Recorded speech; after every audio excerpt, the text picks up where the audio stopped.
یه ریتم یک نواخت کاری تو مجسمه سازی، یه روز گرم بهاری و تصمیم برای فرار از ریتم، امکانات در دسترس، گچ تخت سیاه.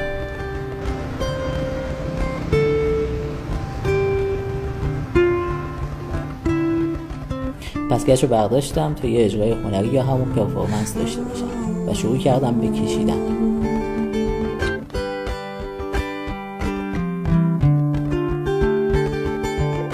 نتیجه چی بود؟ یه جمع پر انرژی و یادآوری نوستالژی های کودکی و گچ و تخته.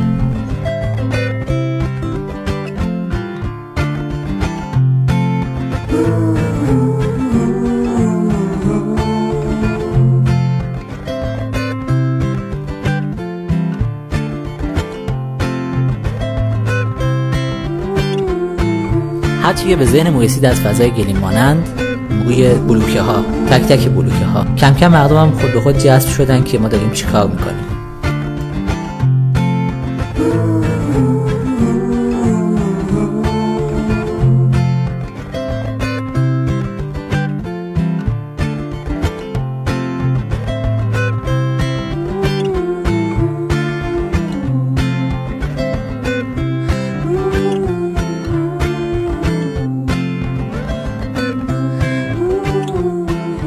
اما در کنار این همه انرژی یه نتیجه دیگه هم گرفتیم، این که مردم برای به اشتراک گذاشتن شادی‌هاشون دنبال بهانه میگردن.